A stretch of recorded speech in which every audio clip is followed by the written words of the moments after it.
Rail by braille. Poke and hope is the technical term, of course. That seems to be working great.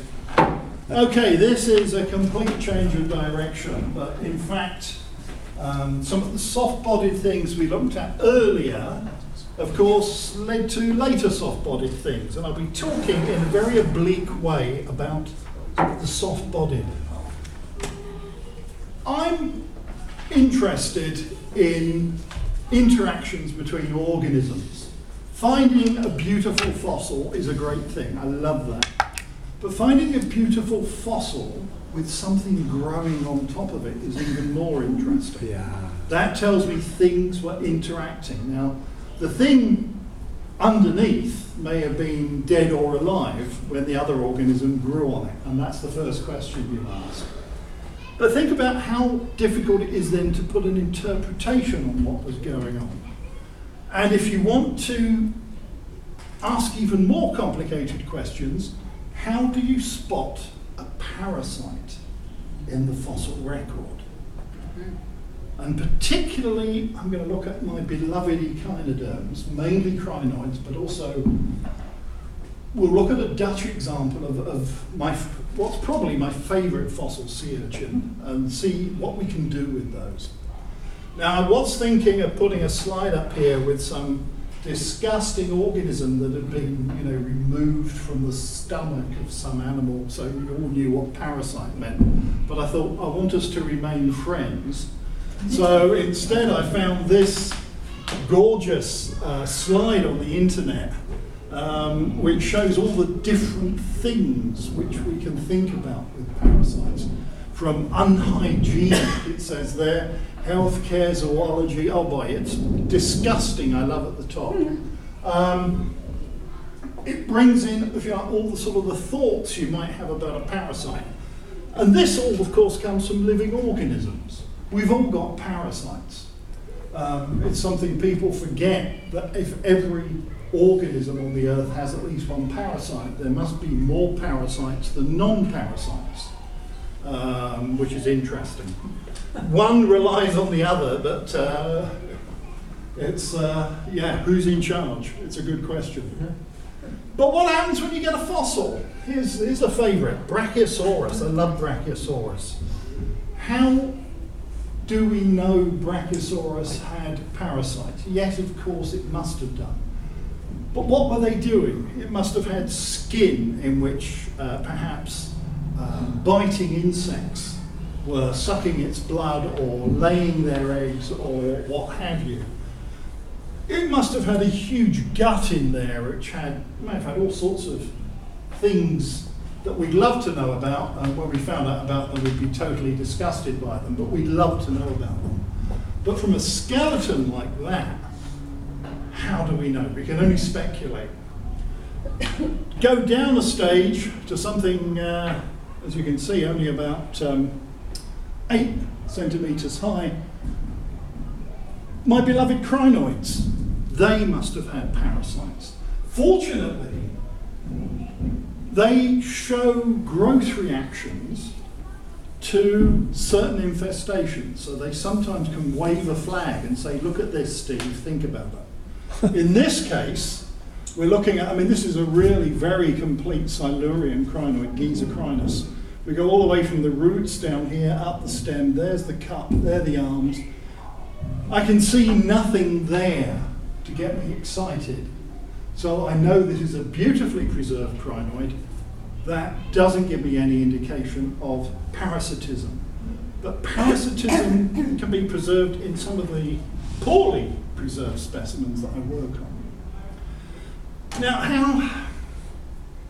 how do you put your hand on your heart and say this fossil had parasites in it? It's very difficult.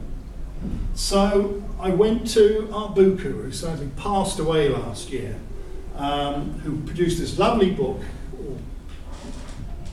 Back in 1990, I think it's the first book I bought for as much as $100 US. And it's still a book I use. That's nearly 30 years ago now, so it was an investment. Evolutionary Paleobiology of Behaviour and Co-Evolution. And Buku was looking at evidence for how organisms interacted through the fossil record. And he had produced this 7-category system from rare examples where the evidence is incontrovertible, we'd all love those most of all, to category 7, highly speculative, little reliability.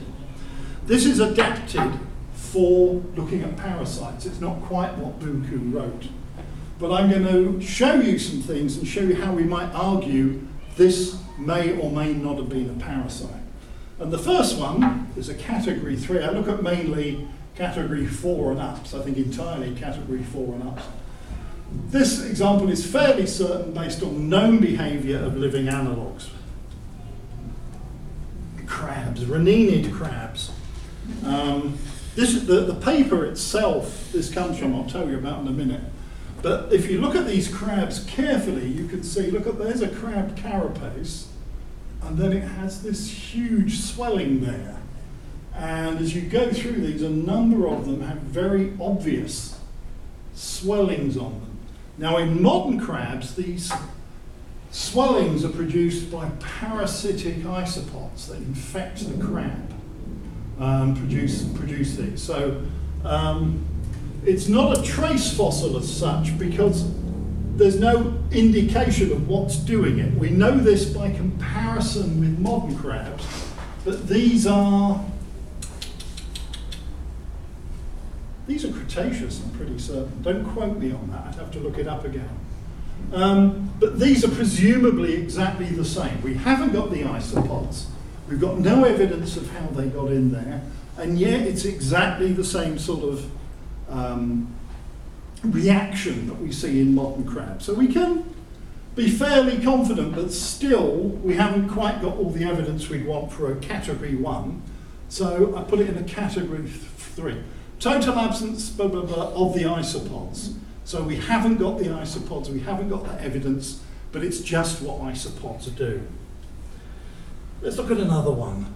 Even better, 2b, arguments based on functional analogy with closely related taxa. Oh, back with the echinoderms, thank goodness for that. This is Cretaceous, and it's a heart urchin, as you'll see, and it's got this strange structure here, and we find identical structures in living sea urchins which have been infested by parasitic snails. And in this case, the snail has got in this area, which also happens to be where new plates are produced. So it's, if you like, it's interrupted where the echinoid was growing, which is why this particular petal is so different from the other one. There should really be a mirror image. But this seems to be a snail infestation, but we haven't got the snail, we've just got the structure. So perhaps even slightly more convincing than our isopods. And if we're really lucky, the rare examples where the evidence is incontrovertible, not a word I pronounce very easily, so I'm glad it came out that time.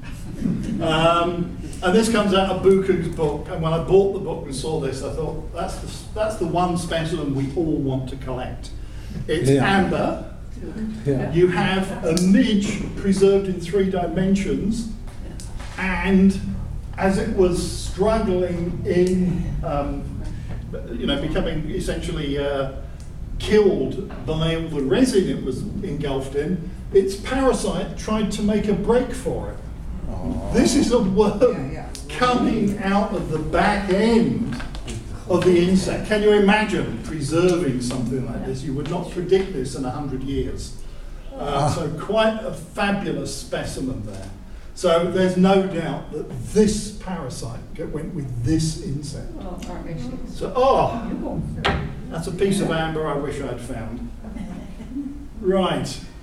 But then we've got, I've given you 3 nice examples there, but then we've always got the problem of trying to work out with precision what we're looking at. And I give you this example of what looks like a fairly boring piece of sandstone here, but in fact if you look at it carefully you can see 1, 2, 3, 4, at least 5 sort of grooves, 5 hemispheres. This is an Upper Ordovician fossil chiton, one of those strange armoured mollusks, which modern ones have 8 plates. I think there are some early fossils that have 7.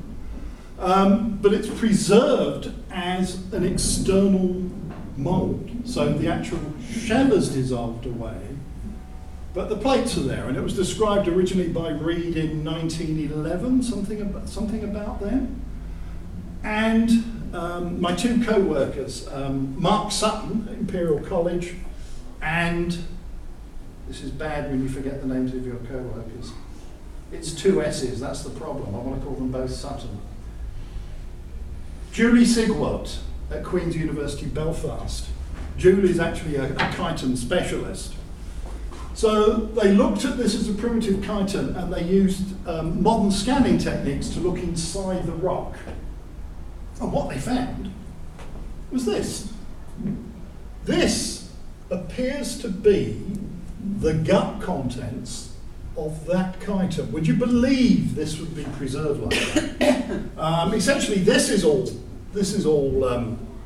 moldic as well, so the calcite's gone, but they've managed to reconstruct it from that. And they got in touch with me because these are fossil crinoid columnals, bits of crinoid stem.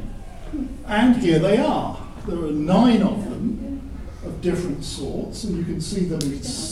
With this technology, it's beyond me. I just let them do the technical things, and I do the paleontology.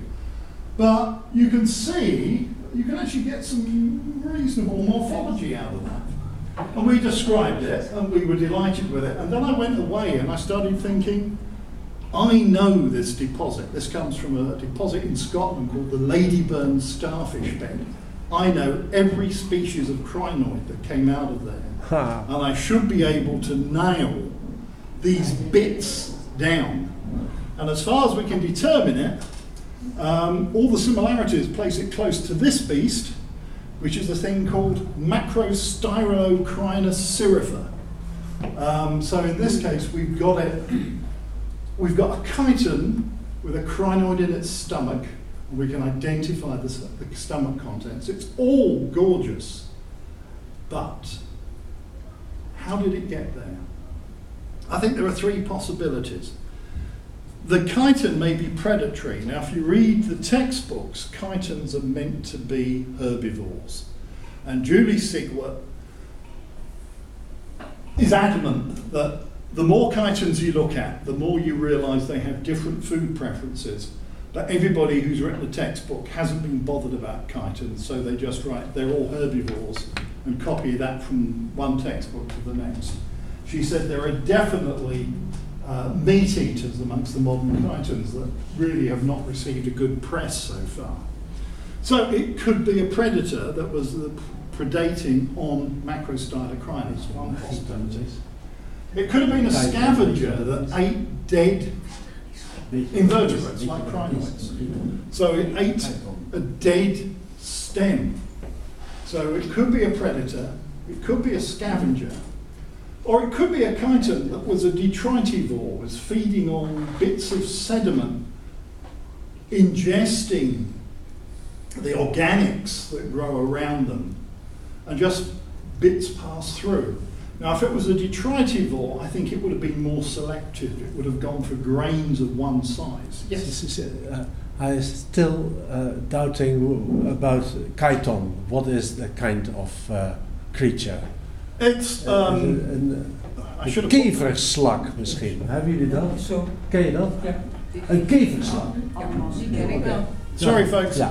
Okay, I fine. put the Onica foreign in, and I should have put a chiton in. So Yeah. No. you've told me next time I give this lecture, I put a picture of a chiton in. So you Yeah. can see. Het is een mollusc. My apologies. Mollusk. Yeah. Ja, mollusk. Een primitief. So, I don't think it's a detritivore, but I think it's 50-50 whether it was scavenging or predatory. So, we know back in the Ordovician, chitons were eating crinoids. We don't quite know why. Were they chasing them? Crinoids don't run away very well, so chasing is probably not the right word. Or were they just waiting for them to die and then they came along? So even on, this is superb data. It's a superb specimen. Even with the best will in the world, we've still got either or as our answer. So you can see the problems we get with parasites as well. There must be either ors in there. But for neither case it would be a parasite.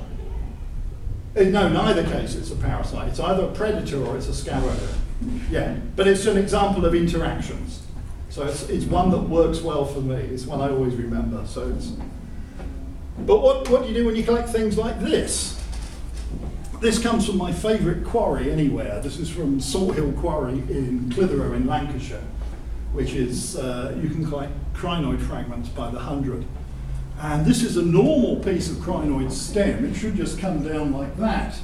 But you can see it's horribly swollen. Yeah. Something nasty has happened there. Sometimes you find these with a pit in, so you know something has bored into the stem somehow. This one, you can't really see, you can't put your hand on your heart and say there's a pit, but you can see it's weird. This specimen, I'm proud to say my son said, "What's on that, Dad?" And I picked it up. This is Silurian from Wenlock Edge, and it's just such a gorgeous specimen. That's 10 millimeters, so you can see it's tiny. But you can, if you look at it, you can see 1, 2, 3 pits going up here. What does that mean? Does it mean there were 3 organisms of different sizes? Or does it mean something was moving, either a big one, or I presume a small one, getting bigger still? Certainly the crinoid didn't like it. The crinoid was alive when this happened, because you can see that the crinoid itself has reacted to it and sort of grown in a strange way and become swollen. So you've got lots of indicators there. Here's a live crinoid with something nasty coming into its side. Was it boring into the crinoid to get nutrients? Well, the crinoid stem hasn't got many nutrients. It's probably about as nutritious as eating a piece of rock. Slightly more nutritious than that, but not much. And I think a lot of these pits may actually be things looking for somewhere to live, somewhere to dig a hole that's above the seafloor and protects them.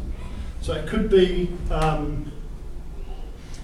nasty for the crinoid, but the animal that did this isn't actually aiming to harm the crinoid. It's more trying to get a ride from the crinoid. So whether you call that parasitism or not is a good question. Let's look at some better examples. Back to Salt Hill Quarry. So this is Lower Carboniferous.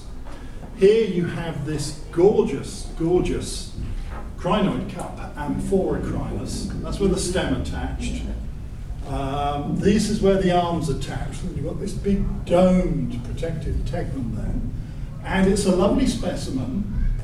And it's also unique in that just here, there is a solitary coral that grew right next to the arm. I don't look at corals and think, is it a parasite? But in this case, that is there, which is there. And if you look, this is looking down on the top of the specimen, you can see perhaps that here, these sides are slightly longer than those sides. I think this coral may have attached to the crinoid cup, right next to the arms, as you can see, and then was stealing food that was destined for the crinoid. The crinoid's arms are its feeding organs, and here's a coral piggybacking on the crinoid. And I think here, the way it's grown this way, it's almost as if the crinoid is trying to push the coral as far away from the other arms as possible. So it's on that arm, but it's got the maximum distance to those 2 arms. Gorgeous specimen found by Paul Cabrana, who's a local school teacher with an excellent set of eyes. And I'm so pleased. He said, "Steve, are you interested in this?" I was totally fascinated by it. So this seems to be a category 1 or 2B. Here we've got the two organisms together, and you can see you had a growth reaction. You've had the crinoid objecting to what was going on. From the same quarry, I found this the last time I went collecting there with my late friend Stanley Westhead. So I found this in 1985, and I finally got round to describing it about 6 years later. It's a little crinoid cup. Here are bits of the stem, basal circlet, radial circlet. The arms came off there, and you can see it's got a pit in it. Let's look at a diagram that shows that a bit better. There you go. That pit rests right on, as you can see, the triple junction between 3 plates. Now that's probably the easiest place to bore into, rather than boring straight into a plate like that. If you bore there, and I'm presuming when I say boring, it's more dissolving, you're secreting something to make you a hole. I think I probably chose that because it's the easiest place to make a pit. It's on the crinoid cup, so it would have been well elevated above the seafloor. And if we look at it, I've numbered these 1, 2, and 3. 1 would have been right by the anus. 2 would have been to the side of it. The 3s are as far away from the anus as you can get. So I think, as the anus would have been down current, our pit is up current, and whatever lived in that pit was feeding on the cleanest water it could get. So it was actually removing nutrients from the water column, and the crinoid was keeping it in the best possible orientation. I'm happy with my interpretation, and over 25 years now, every museum I've visited, I've pulled out their drawers of Simbadocrinus, both sides of the Atlantic. I must have looked at 500 or more Simbadocrinus. I've never found another specimen like this. This is one specimen.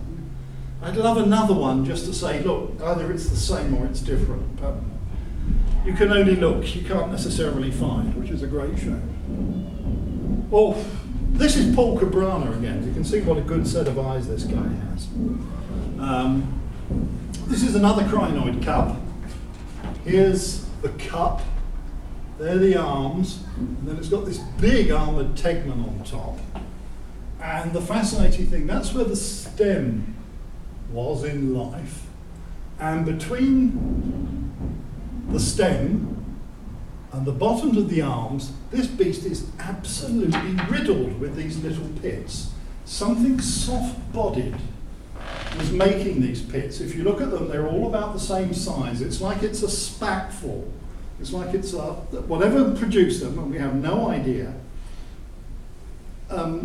something shed their eggs, larvae, whatever, into the water, and they all found this crinoid and infested it.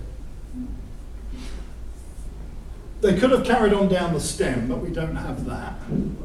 But we do have the tegmen, and you can see above the level of the arms, there's nothing. There are no pits above, but a mess of pits below. Now the arms coming off would have been oriented that the tube feet, which they used to gather food, would have been pointing upwards. And I think what shows us is this animal very obviously alive when it happened, and whatever produced these pits could sneak under the radar here, get under the arms and infest the cup. But if they tried to invade up here, the crinoid itself would have caught them and eaten them. So it's a magnificent specimen. Again, we've never found another one quite like this, which is a great shame. But I love it, as you can tell. Amazing. Let's go to Timor. Naturalis has the biggest collection of Permian fossils in the world because we have this enormous collection from Timor. And I got interested in these working with Gary Webster from Washington State University, who came over several years ago now, and we had a great time.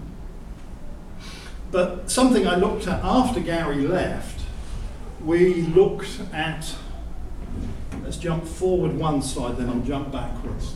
We looked at cups that had parasitic snails on. This is the same specimen, and you can see this is a snail, a thing we call a platycerid, and it's actually on top of the crinoid. And we find platycerids often over the anus. They seem to have been feeding on essentially coprolitic material one way or another. And Tom Baumiller in Michigan has even found one where the platycerid has bored into the crinoid, although there's not a tremendous amount of evidence that they all did that. But this is totally fascinating. This is a parasite living on the crinoid, living on the crinoid's fecal material. But then you find specimens like this one. These are three views of the same cup.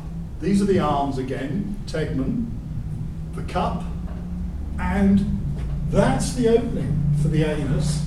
And look at this. That, for all the world, is similar to the sort of homing scar that you find on barnacles on rocky seashores. You know that barnacles have a tendency to come back to the same place.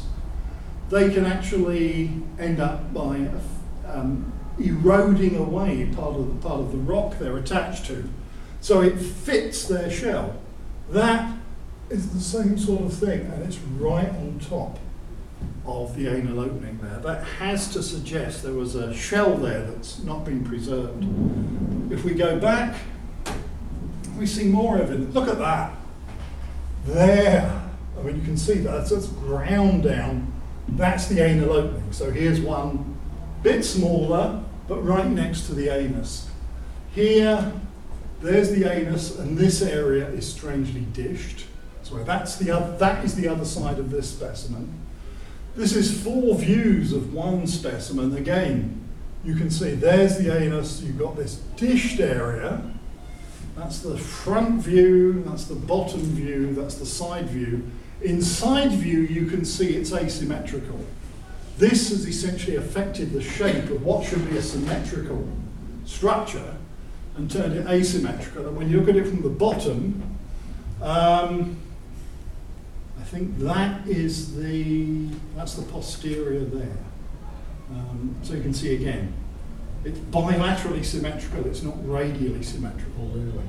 So this is just, the trouble with museums is there's too many specimens.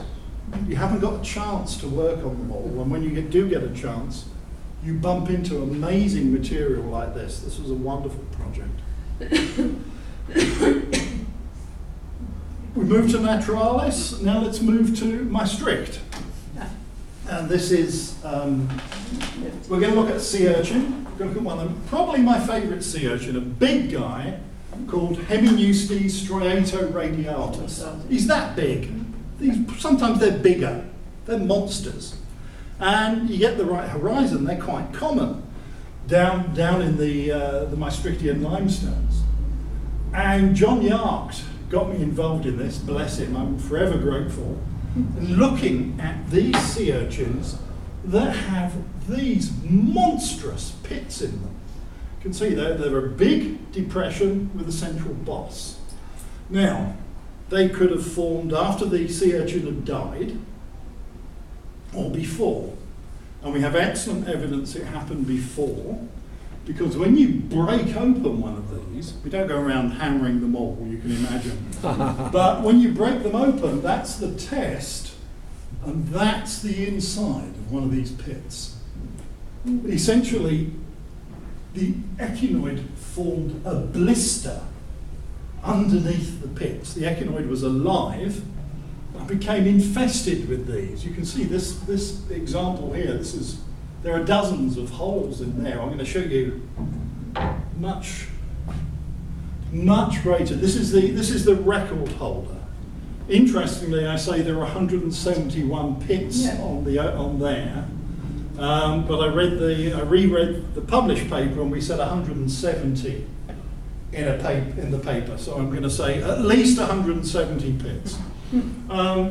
But you can see when you've got a lot of pits, it gives you a feel for the distribution. We didn't have this when we started. This is a specimen that came along later, but you can see some areas are just bald. So there aren't any big pits here.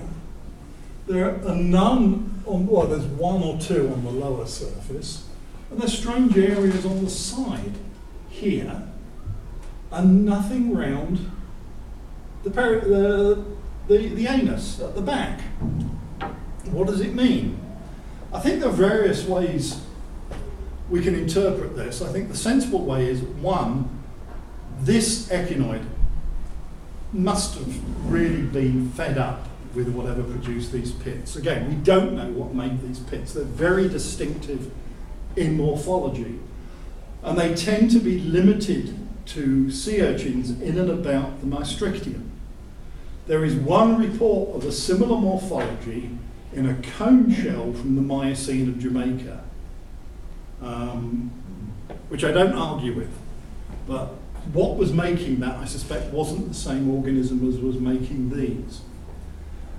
The reason why there are none around here, I think, was not that you didn't get infestation at the top of the sea urchin, but the top of the sea urchin is where new plates formed. It's like a conveyor belt, so the plates are forming and moving down the side.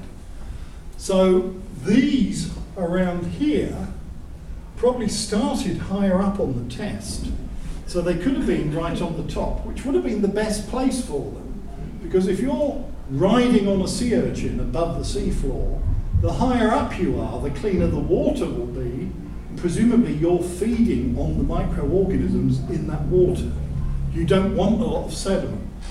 So I think what's happened is, as the sea urchin grew, they moved down. I think here this is telling us something. This is, you don't infest near the anus, so you want clean water. Some things feed on dirty water, but here we've got a clean water feeder. And also, I think these are not infestors living underneath the sea urchin. I think they started higher, and this conveyor belt of plates moved them round underneath. So I think this surface, essentially in life, would have been clear of our infesting borers, whatever they may be, but some may have been carried round as the sea urchin grew.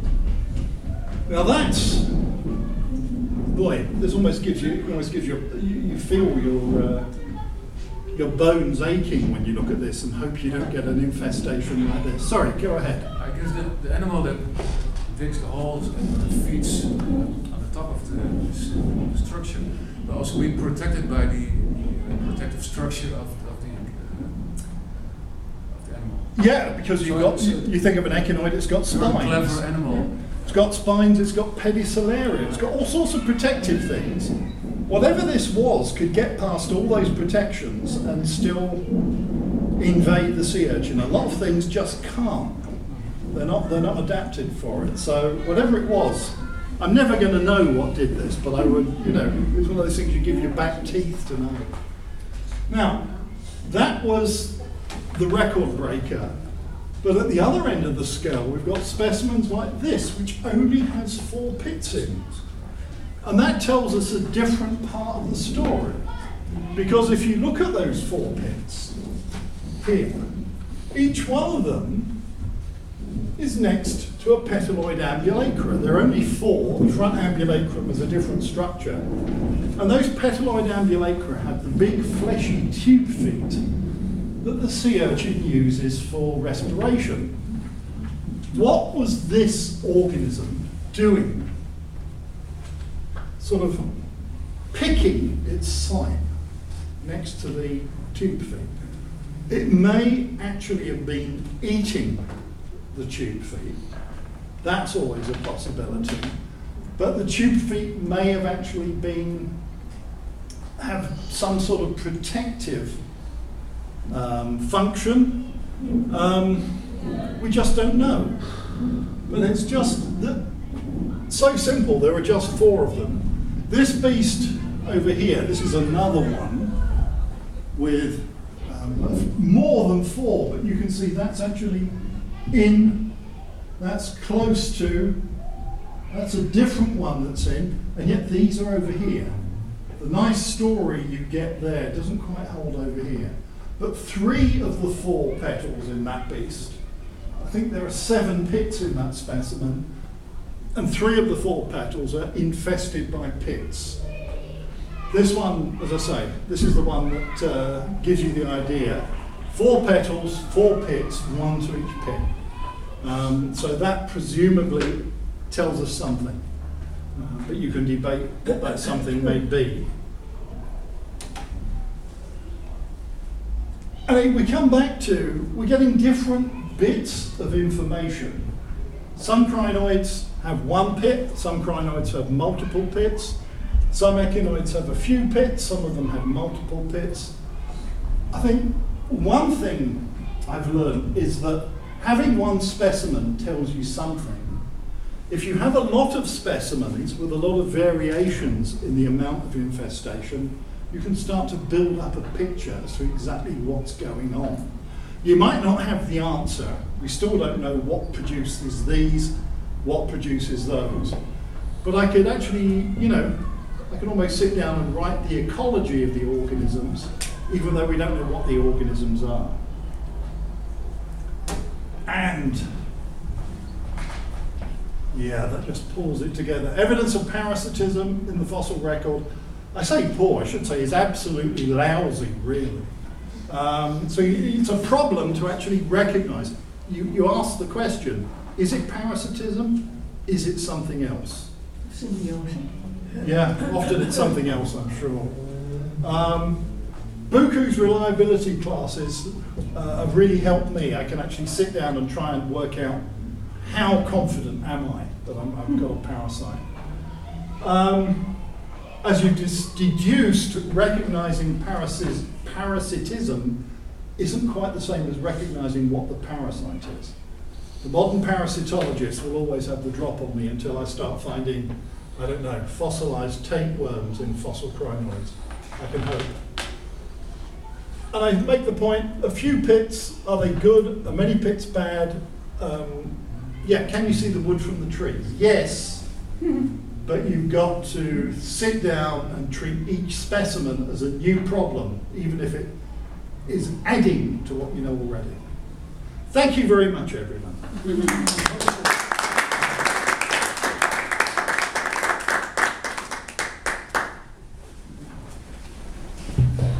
Great. Any questions? Do you want to, these quarries are great. Come and collect crinoids and echinoids with me. Have you been to the NC quarry? Yes. Yeah, so you know how nice that is for collecting. Yeah. I think a lot of the, if you go in the basement at the Museum in Maastricht, they have drawers upon drawers upon drawers of this particular echinoid. And I love to just, if I've got nothing else to do when I'm there, I'll pull open a few drawers, just go through, because there always seems to be something that makes me say, hang on a minute, that's interesting, that's different. So, the obvious first question being, was the echinoid alive? Was the echinoid dead? That's where you start. If you get a chance as well, if you go to Britain, Clitheroe is about an hour by train from Manchester, and the quarry is about 25 minutes walk. And Salt Hill is probably my favourite place to collect in the whole planet. But then again, Salt Hill is full of crinoids, so I'm always going to be happy there. Well, thank you, Steve.